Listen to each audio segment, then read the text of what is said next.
madaxweyne ku-xigeenka jamhuuriyadda Somaliland injineer Cabdiraxmaan Cabdilaahi Ismaaciil Saylici iyo wafdi ballaadhan oo uu hogaaminayo oo ay ka mid yihiin wasiiro iyo xildhibaano ka tirsan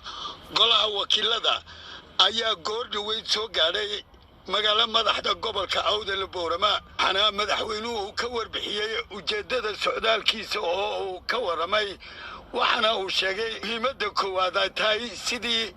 dadka reer Awdal ee ay kala geeyeen xisbiyada kala duwan wacyigelin loogu samayn lahaa oo loo midayn lahaa. safarkaasina waxaan ugu iibinay gobolka ugu iibinay saan u dardargelin lahaa sidii ummadda reer Awdal in aan wacyigelin badan ku samayno isla markaana dadka qulubtii shacabkan oo kala fogaatay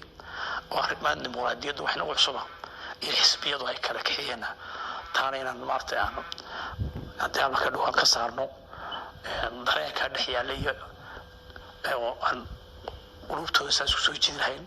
inuu midan lahayn arrintaas dhinac iska dhigi lahayn oo marka doorasho ay timaadana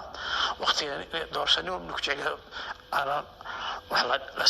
Somaliland waxa la iska caburin ma jirto إلا عبرنا مجتو إلا قصبة مجتو دموقدد وودن حرة ودموقدد قاتي مركي اعتمادين دور شوي بعدين نقول بخ وحين نقول سواء كبر ريح أفضل إن معناتها عذر بعد نقول ربع قديو لكن أنت كهر رئيسا إنني نقلوا منين هدف كأنه وين إن مثل ريح أفضل ضن هاي إن رئيس المال ذا كان ريح أفضل هاي إن ضد إسكت ضن هاي إن وضدوا ضبهن هاي بيها ولا إن بيها ذي فضل الله ضبهن هاي إن عاف ما ذي الله ضبهن هاي إن وحبرش الله ضبهن وحكلا أو تلمامي إنه يمد هو يدي أو شيء إنفمات كده ولا أنا أو ده. أنا يبدأ مركوات هو يدي واحد قفوينا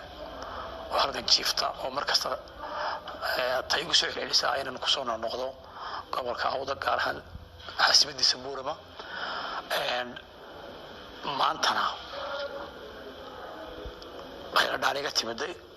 وهو أي جبتي إذا كان على سريرتي أي جيفتي لأن مسك أي كجبت مركل لواط صدق سنة كهر أي مسك كجبتي ما أنت تي ما هنا تي لواط بما أنت أنا كجبت مركل كنادي يعني سريرت كنادي تحسب توجد وين أنا يمدحيد كلا واحد وشجع إن ددوينها الرأي أو دلوجة بعيا إن كقيب قاتان هرمرك إياه وحقبتك gaarahaan garoonka diyaarada ay magaalada Boorama oo sheegay inay dhawaan xukuumaddu dhisi doonto gobolkoodii oo gobol aad u dambeeya xagga marka dhigto infrastructure-ka oo wadooyin lahayn tikad lahayn airport lahayn in xukuumadda ka soo waxay itaalkeedu qabanaysa maayne iyaguna ay waxay ku ku daraan oo airport-ka imika naga soo gaadhay arrinta dagaal naga soo dhacay ama roobku imka ay bil roobku ay daayeen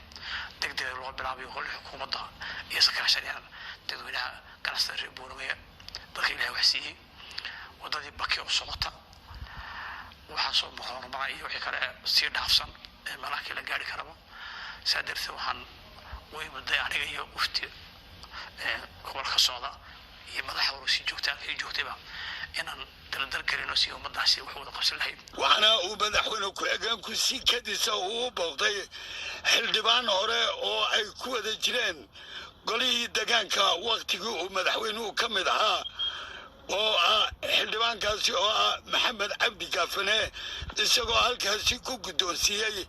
sooriyo ama hadiyad uu niyeystay waxna madaxweynaha si diiran u soo dhaweeyay xaafadda uu ka degan yahay xildhibaankaasi ee nafaqada oo ay dad danyari u badan yihiin ayaa soo dhaweeyay madaxweynaha oo ku dhawaaqayay madaxweyne soo dhawow adiga xukuumaddaadaba raalli baanu ka nahay madaxweyne ku-xigeenka jamhuuriyadda Somaliland markasta oo uu gobolkan Awdal yimaado waxa uu booqdaa dadka waayeelka iyo dadka jilicdasan maantana halkii uu ayuunbu ka bilaabay safarkiisa waa xaafi TV-ga qaranka Somaliland Boorama.